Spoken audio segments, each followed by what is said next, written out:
Okay, so let me give you a crazy story, right? So, on my first trip to Kuwait with my dad, so my dad is visiting Kuwait after like 5-6 years, right? Yeah. And I started making my reels, I started doing Instagram, everything. I'm in Kuwait and I'm randomly walking in Mubarak, which is the main market. Yeah. A guy runs up to me, and so my dad's built the brand from scratch, okay? Yeah.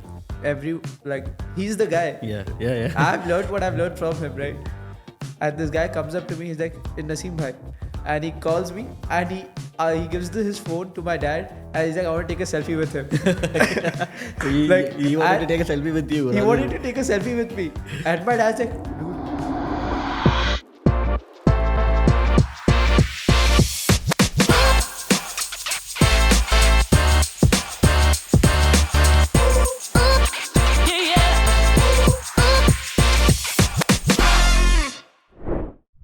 Hello everyone, once again on point with AbbasHamidi. We have today yet another interesting, very insightful podcast. A lot of people have asked me to get this person on the chair today and ask him some very interesting questions, and here we have him today. He's none other than Huzefa from Naseem Perfumes. He's a second generation entrepreneur and he has achieved a lot of success in the last 10 years, from building a brand and to completely re-establish a line of perfume. Let's hear more about how he did it, and let's know what is the main USP and what is the main aspect of their success. Thank you so much for having me. How have you been? And I'm doing great. What about yourself? How's it going? Yes, good. I've been traveling recently and I've just got back to doing podcasts. So it's good to have you, and a lot of people have been messaging me, DM me that we need to hear a lot from you and how you guys have done it. And honestly, glad to be here, and I'll try to share as much as I can. Yeah. So let's get on with I want to know how did you get into the perfume industry first? Okay, so the first thing when I was in school, I actually wanted to be a tennis player, right? A tennis player? A tennis player. Tennis. Okay. Long tennis. I'm a huge Federer fan, okay, and I love playing tennis. And as I grew older, my dad told me, just do chemical engineering and let's see where you can go, where you can move forward from there, right? So I finished my chemical engineering, and the next thing, I went into, I did my internship in a fragrance oil company, and that's where something completely flipped. And I got interested in perfumes, and I started traveling. I went to UK, I did a perfumery course. And in London, I got really attached. So what was the thing that flipped? To be honest, just the environment as a team player, and because I play a lot of sports, right? So that really helped me understand fragrances as well. Okay, Huzefa, great to know, but it's a great combination of sports and perfumery. This is the first time where I see people relating these things, but it's very interesting. Why did you build a business of non-alcoholic perfumes? Why non-alcoholic? Okay, so actually initially when we started off, the first thing I would say back in 2000, we actually started off with alcoholic perfumes. Okay. And so we realized that if we switch, we actually get into a niche.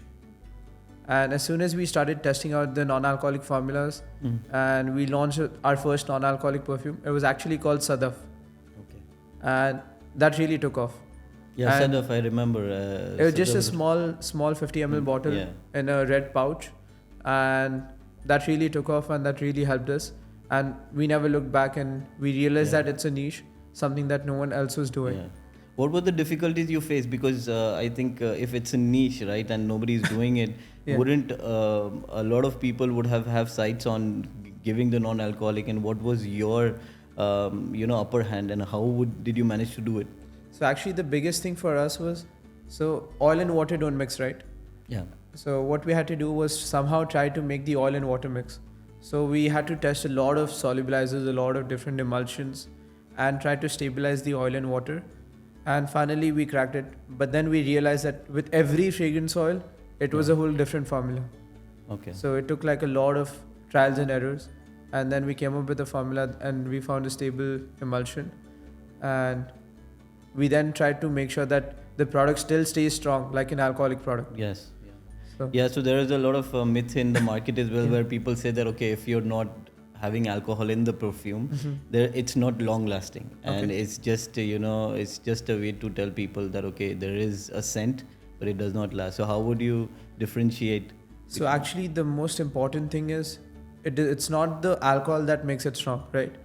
Alcohol obviously makes it more volatile, but it's the notes, the top notes, the middle notes, the base notes. So when you're talking about base notes, the musk, the ambers, all the ouds. So when you get a good combination of these notes, it automatically makes the perfume a lot more stronger. It adds depth to it. It increases the lasting as well. And there are a lot of other synthetic materials that you can add to increase the lasting. When you talk about the top notes and the strength of the fragrance, all you need to look at is which top notes actually make it more zesty, powerful. Yeah. And that comes with perfumery background. Yeah. So what kind of equipments, people, what kind of know-how, the expertise do you need to create this kind of perfume? So I've done a perfumery course myself, and I have a twin brother that looks exactly like Yeah, I me. know. And so he'd gone to France. He studied in Grasse Institute of Perfumery, and us together we sit and we fight a lot, and we come up with formulas. And so the thing is, it's literally a trial and error process, Yeah. right? Okay. You have to try different ingredients, and then with water based especially, it's not the top and middle notes. It's actually the middle note that comes out first, right? Okay. So what happens is you just need to try different ingredients, and you realize, okay, this is really strong. It is actually performing compared to an alcoholic fragrance. So you talk about ingredients. I believe your house or your office where you do this trial must be having walls and walls full of ingredients that you Literally, if you come to my office, my entire table is just filled of raw just materials. So we import more than 1,000 different oils. Okay, so is there a specific country or a specific region where you import from? Locally, is it available? So usually most of our oils are from Europe, Okay. and we do work with, so again, we need to make sure that ingredients come from different countries, right? So for example, the rose comes from Egypt. A lot of the tuberose and a lot of these flowers, they come from India, right? Yeah. And then you have, let's say, saffron that comes from Afghanistan and Kashmir. And then you have vanilla from Madagascar. Yeah. So So this is how it is, right? You use the most quality things Yeah. from all around the world to help make that fragrance Exactly. quality. Yeah. And then you again have to then find a balance between a natural product and a synthetic product Yeah. also, right? So I think that is a more tough thing to do, to find that balance in between where it works for everyone. Wanted to ask that why non-alcoholic perfumes, why do you think that it is you could just simply use the alcoholic ones? Because a lot of people that I have spoke with, they understand that alcohol, when you spray the perfume, right, the alcohol goes away, and they say that it does not remain, but alcohol is needed to sustain the perfume on your body, on your clothes. What do you have to say on this? So actually, alcohol, when you spray alcohol perfumes on your body, it actually is, because alcohol is a lot more volatile than water, alcohol actually evaporates much faster. Yeah, okay. In fact, when you spray a water-based fragrance, it actually sticks to your clothes. Okay. It gets absorbed better and it lasts longer. So the main thing about alcohol is the diffusion. Because it's so volatile, it fills in a room of space much faster, Okay. right? Yeah, and of course we don't use alcohol, so I think that just to be safe enough, why to take a chance on use alcohol? I would say that even water is a lot more skin friendly, right? When you spray a water-based fragrance on your skin, it gets absorbed a lot better than an alcoholic one. Yeah. And alcohol actually dehydrates your skin as well. Do you think that not having alcohol in your perfume can give you that stage in the international market where we have perfumes like big names like Armani, Gucci, Louis Vuitton, and so all those things you're competing with them. So international stage, how do you place yourself, and how do you promote or pitch your product, because it doesn't have alcohol and they don't mind alcoholic So products? when I look at international markets, to be honest, now most companies are actually moving towards the non-alcoholic range. Oh. I'm talking about Dior. I'm talking about Kylie Jenner's brand. Yeah. I'm talking about Gigi Hadid. She has actually launched a brand that absolutely deals with non-alcoholic fragrances. So It is trending. It's trending. It is trending, and it's when you talk about GCC as well. Yeah. So a lot of the companies in GCC, you talk about Ajmal, you talk about Rasasi, you talk about the local brands. Yeah. They're also moving towards non-alcoholic perfumes. Yeah. I have tried one of your perfumes which has oud, and I don't remember the name. How do you get the oud, and where do you get it from? And you can explain a little bit more about. Sure. So when you're purchasing oud actually comes from mostly Eastern Asia, and you have Sri Lanka, you have Vietnam, you have even China, and you have Indonesia as well. So all these countries have their own specific oud, right? So it's a wood from a tree, or it's processed. How is it? It's actually literally bacteria.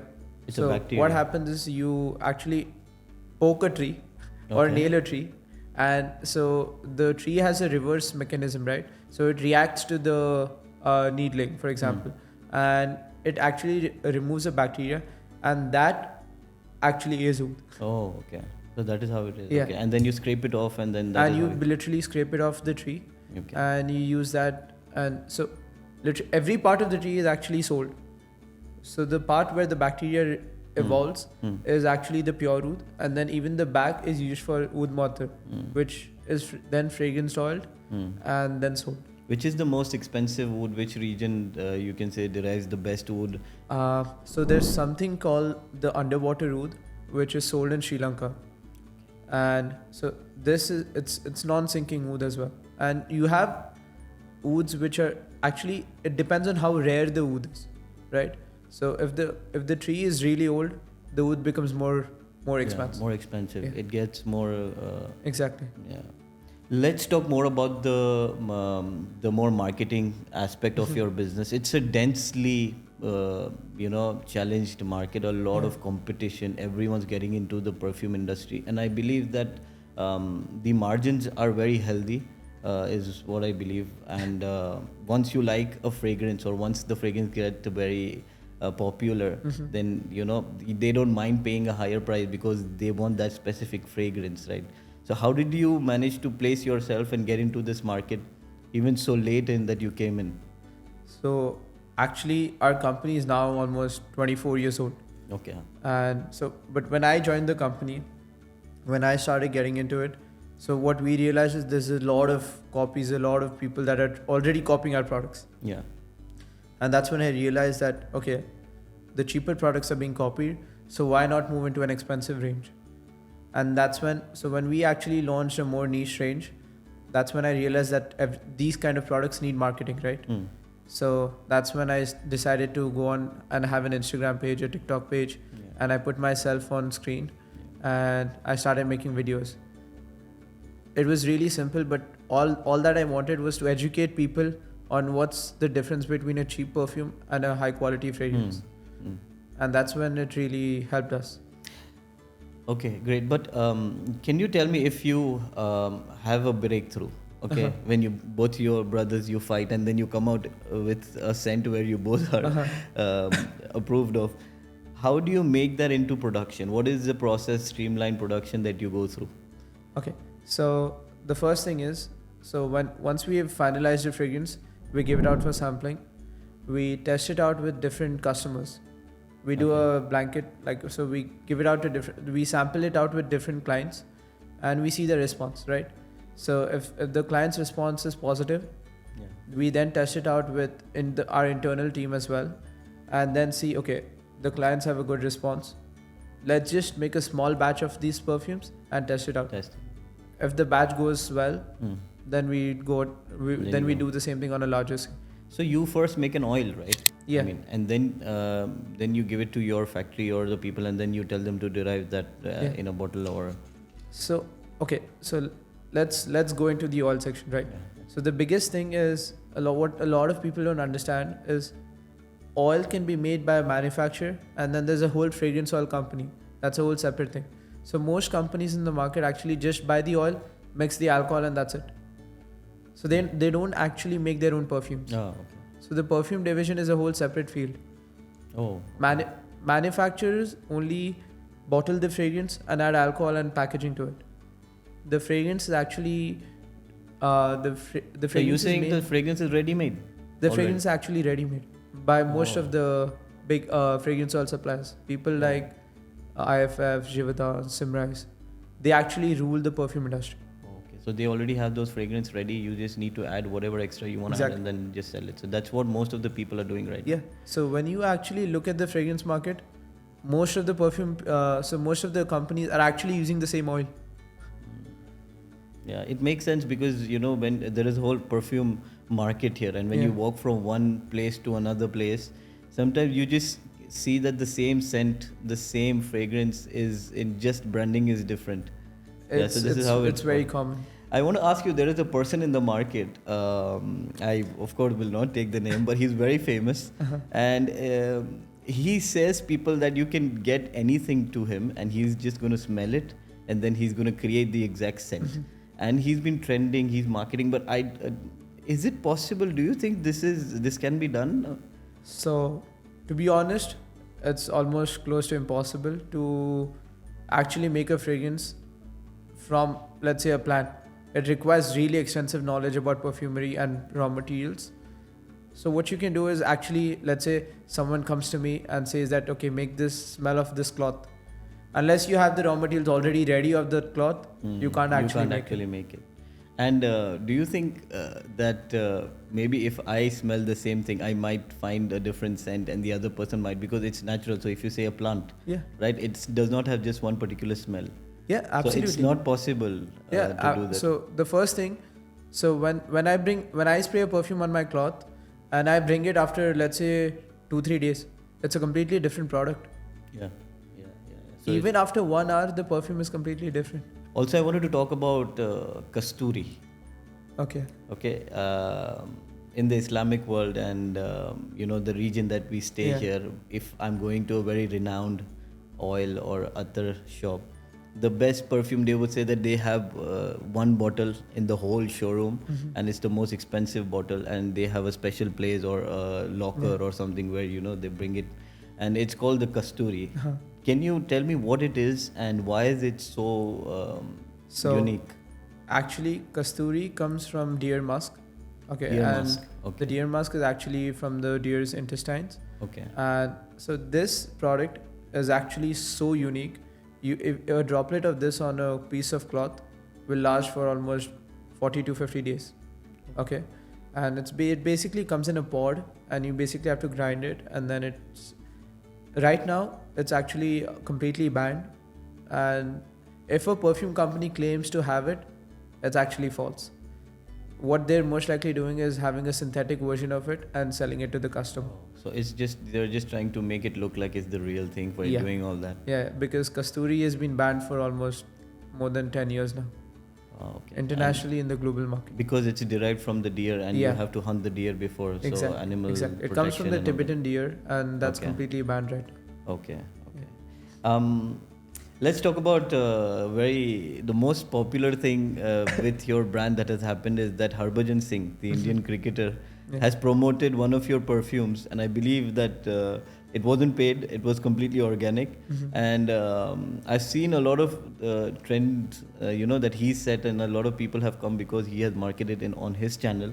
What was that perfume and how did he manage to get a hold of it? Okay, so it's a long story, but let me just try to make it as concise as possible. Okay, so my dad actually met him at an event 4 years ago, and it just happened that he had this product with him. He gifted it to him, and he gave him his business card attached to the product, right?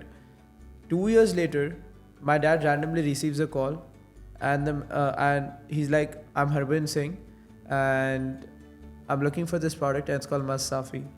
Can you please arrange it for me, or can we talk about it?" Did you know that it was the Harbajan Singh or some Harbajan Singh? So my dad was actually traveling. He wasn't in Dubai and he was in India, so he actually couldn't talk to him, and so he gave Harbajan's contact to one of my managers, right? My manager called him, and he was so shell shocked that he actually didn't know what to say, and he cut the call and he sent me his number. Kya baat karo? And the next thing, I called Harbajan Singh. I'm like, "Hi Paji, what's up? How are you? Before I give you the product, is it possible to just meet?" Okay. And the next thing, me and Harbajan met, and I invited him over to our factory. I showed him the product, how we do our production and all of that. And I gave him the Masafi. While giving it to him, I just spoke to him and I said, Paji, what did you do? Like, he then showed me his phone and he's like, Bhai, I have this product and I've been looking for this product. And I was also shocked and I was like, okay. Then I really started believing in the product. Yeah. For years, I knew that product it was actually 6 years prior to that, the product was launched.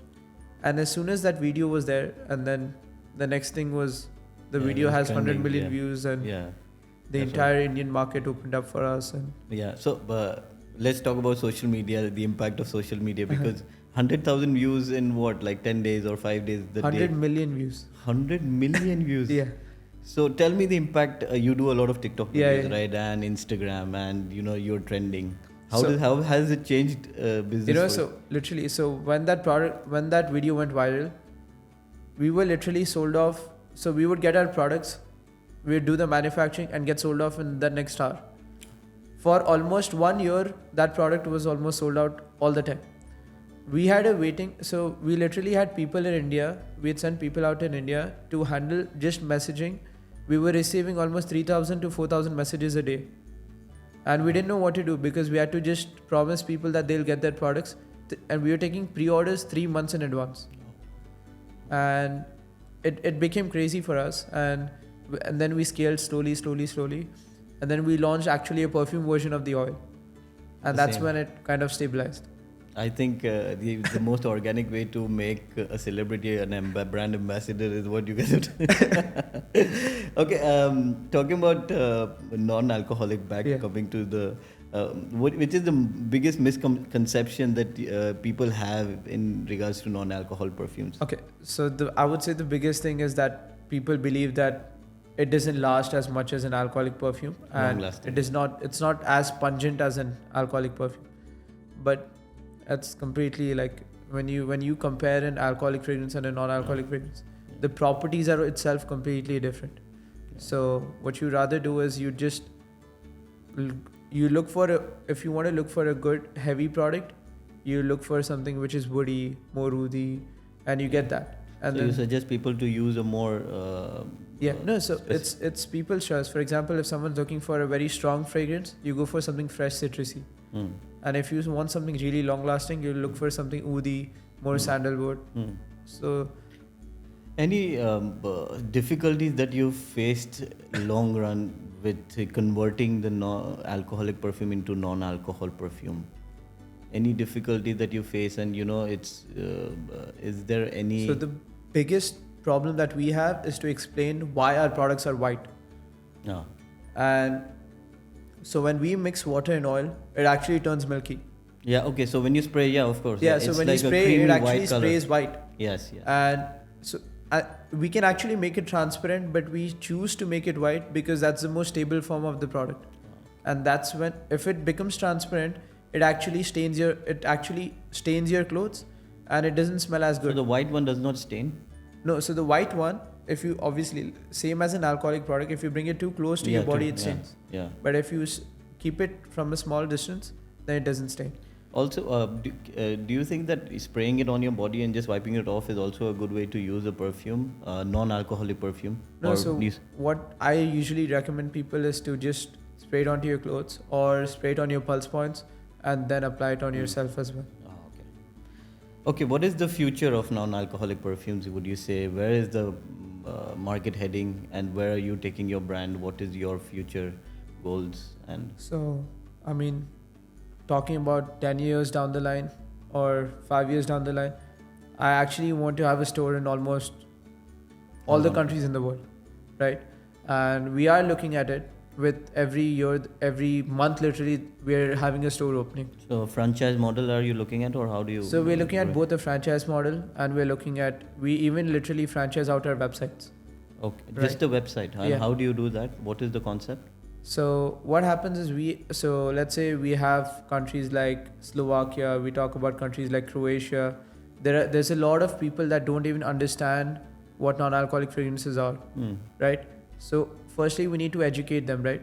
So what you do is you go to these places, you get a client, and then you pitch them the idea. Most of the time they get really interested because something like this doesn't exist.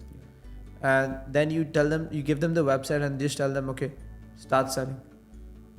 As soon as they see a response, and then the rest, you don't have to do anything. Yeah.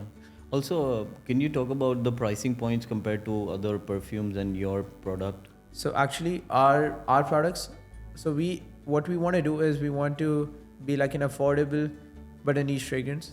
So what happens is we focus on the scaling of the product, right? We want to manufacture as many products as we can, so we can get the price point down and keep it at a lower price point. Okay. Yeah. You're manufacturing right now in Dubai, in UAE? Yeah. So we manufacture in UAE, in Ajman. And how many people do you have right So now? we currently have around 250 people. 250 people, and your production goes from... So we produce based on our orders, because we're a completely cash-based company. So we can scale anywhere between 50,000 to 100,000 products a day. A day. A Wow. day. How do you make yourself relevant in constantly changing market? Like today there is something, tomorrow there's something. How do you keep up with the trend? How do you keep up with the fragrance? And do you even attend the expos, the international? And how do you manage to be relevant in today's world? So the most important thing about being relevant in today's world is actually to see the trends, right? You want to travel as much as you can. I urge my team to actually go out and see different markets, to go to small grocery stores, go to the big chains, ask the people and interact with customers and see what product they're interested in, right? The other thing is you have websites like Fragrantica. You can literally visit, you can see the bestsellers of the entire market, and you see the packaging, you see the fragrance, and then you develop and innovate on that. You talked about packaging, right? I want to talk to you regarding the labeling of your products, right? A lot of perfume boxes and the industry, what they follow is that they don't give complete information to people, and the labeling just have a very minor sense. So how do you manage to be the best in forms of labeling and educating people on your packaging? Like, what do you follow? So actually with fragrance companies, it's not that they try to cheat the customer or do something like that. What happens is if you use natural or synthetic, the ingredients are the same, because even the natural product has synthetic ingredients within it, right? So what happens is, because every product in the market right now is 99% almost synthetic, you have to just be transparent with the customer what you're providing to them, right? Just write down, if you're selling alcohol, put ethanol. If you're selling non-alcohol, mention it. If you're selling roses, if you're selling... So because if you actually go behind on the ingredients part, you can actually read every ingredient. All you need to do is just go up to IFRA, see the regulations, see if the product is good. Yeah, okay. So they have individual products and individual ratings for each perfume. Yes, product. absolutely. Oh, wow. Okay, let me take you to a question where it is a slightly, say, controversial, but I want to ask you is your perfume okay for all skin types? And also, like, a lot of synthetic is used in the perfume. So people, how do you educate people if they have an allergy, or if there is something that people have to be careful while using any perfume, regardless your perfume? So the biggest thing is, when we make a product, we use a very good combination of natural and synthetics product together, right? Because when we use a natural ingredients in water base, it actually doesn't perform well, right? That's the case with most companies, right? So what we do is, sometimes, in fact, synthetic materials are much better for your skin than natural ingredients, right? So what we need to do is, you need to make a stable emulsion, and then make sure when you spread it onto your skin, it absorbs really well. You test out the pH. All the testing is being done. Our products are being tested by the Dubai Health Authority, and it goes under FDA as well. And once all the testing process is done, that's when we actually make the fragrance. Yeah, and I think that as you speak, I understand that you cannot help everyone cater to your product, because people have different problems, maybe the allergies. Yeah. So I think once they use, they understand, okay, this perfume is good for me or this is not. So I think that is what. You said that you procure the raw materials from different parts of the world. How do you maintain and how do you tell people or how do you maintain the transparency of the product, and how do you gauge yourself if this is the right raw material, and what are the certifications that you look into before procuring that product? Okay. So the most important thing for when you're actually importing a perfume oil is you want to make sure that the product is IFRA compliant. Okay? IFRA. IFRA. So IFRA is a perfume body which makes sure that every perfume product that being launched in the market is compliant and good for your skin, right? Okay. So this body controls all the perfumes in the world, right? Yeah, but this is after you've made your perfume, right? I'm talking about No, this is even oil. even when the perfume manufacturers, the perfume oil manufacturers give you the oil, the product already has to be IFRA compliant, right? And then once you've actually purchased the oil, what happens is you have to make sure that you hire a GC analyst, gas chromatograph analyst. So what he does is he actually breaks down the formula of the ingredients and see which product is stable, which product is good for your skin, and then he can change it up, right? Based on the dosage. Okay. There are literally companies that dose up to almost 30 to 40% of perfume oil, which is actually not good for your skin. So we want to make sure that we stay in the range and still achieve the same lasting and the strength. How closely do you monitor, you yourself monitor, or you have a team who does that? How closely do you monitor these So my brother, he's a perfumer himself. I'm a perfumer. We have analysts, right? So with every product that's incoming, we make sure that we see that the product is as good, and we have batch coding, right? So every product that's coming in is again matched. And then we have our in-house raw materials and we blend it with those raw materials to make a unique blend. And how good is your product environmental friendly, or how would you say that? So when we talk about sustainability, so our entire manufacturing unit is powered with solar panels, right? So almost 50% of our entire unit is powered with solar energy. And when we talk about even the electric consumption, so we use pneumatic sources rather than using electricity straight. Okay. So which reduces the energy consumption as well. I also own an electric car. Oh yeah. Yeah, I've seen your car. Tell me one thing, which is the most interesting story in your journey until today.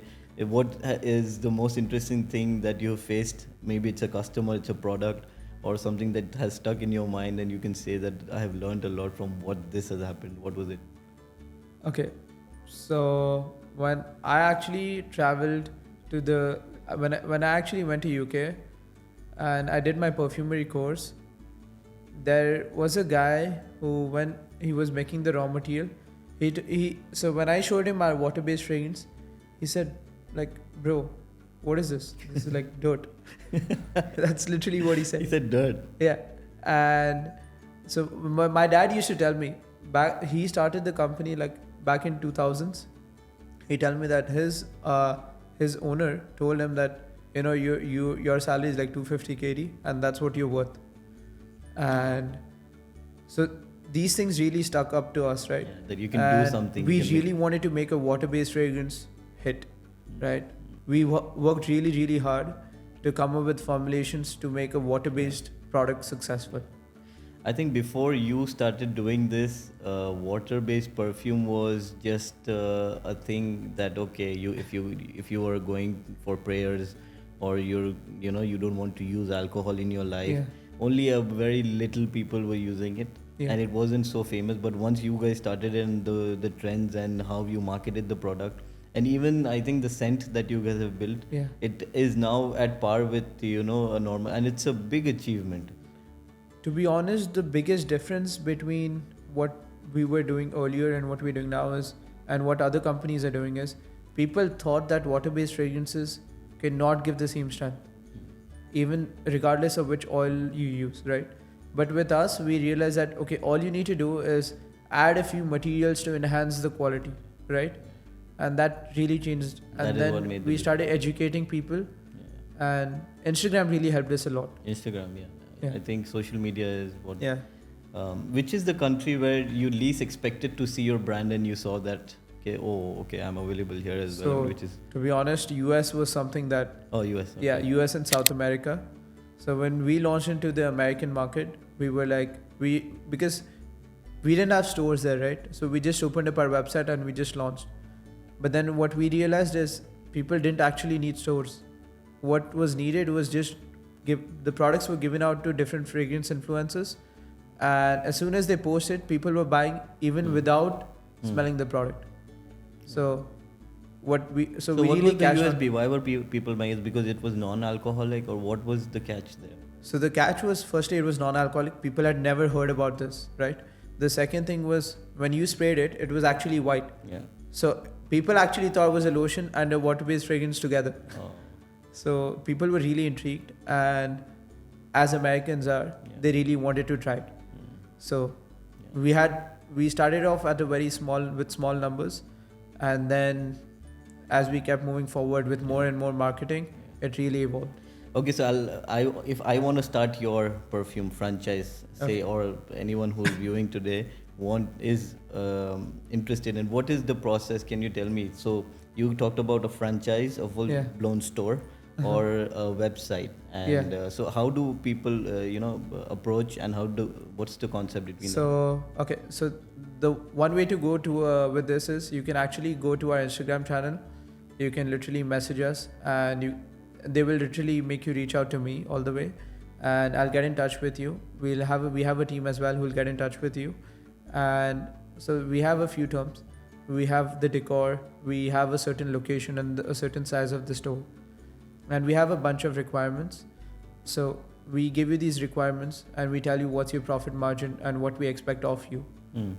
And once all the requirements are met, we can proceed. What is the minimum setup cost, would you say, around, so that it? So this depends from country to country, but if you're in Dubai, a store would roughly cost around 100 to 200,000, and the rents depends on which area you are, can be anywhere between 80 to 150,000. And the stocks that we keep, what? So the stocks, usually a showroom is filled with 100,000 dirhams worth of stock. So that's it. So around 300,000. So $100,000 is the $100,000 is enough to it's not open our much, by franchise. the way, and the margins are good. So wow. Okay, Huzefa bhai, let me take you back to me being as a consumer.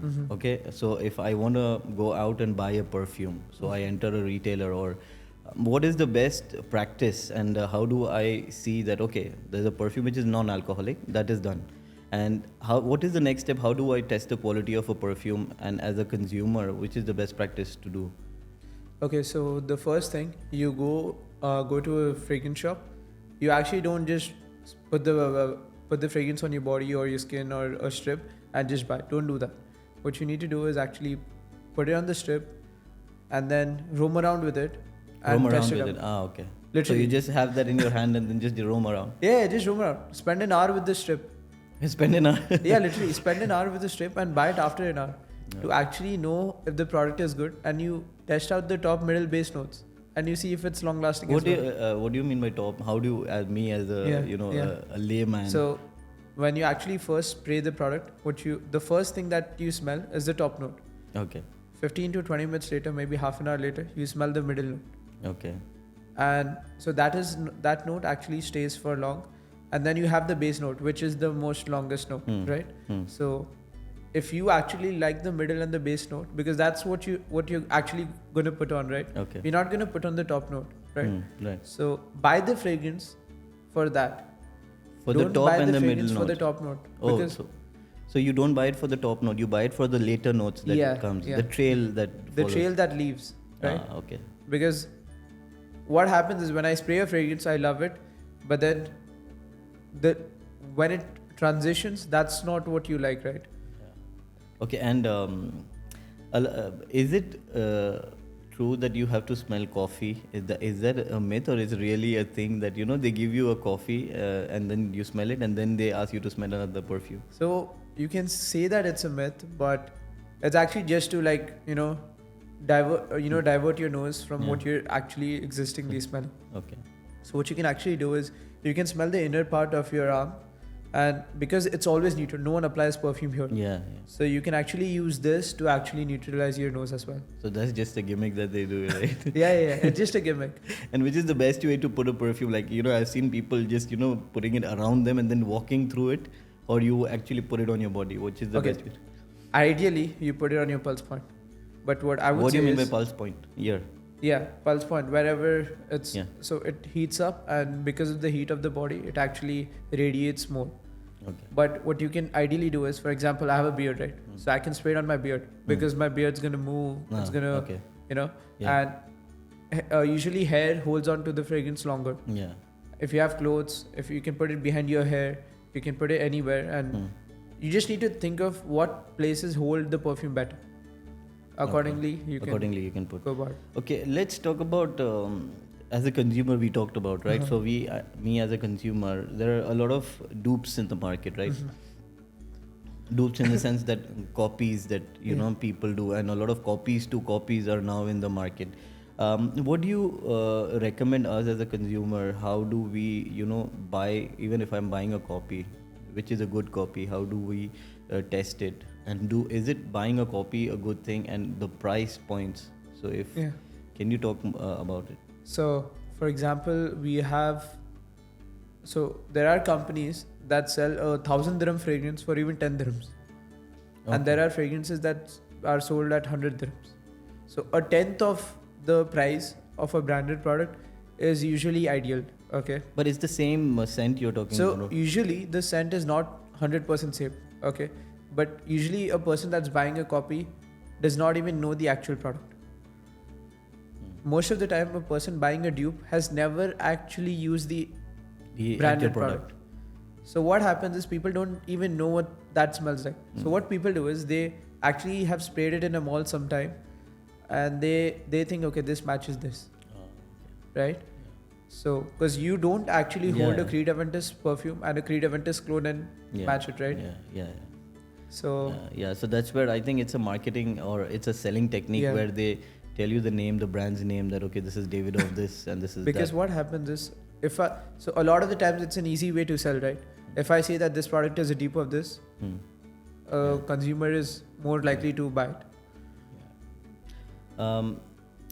What would you say an offline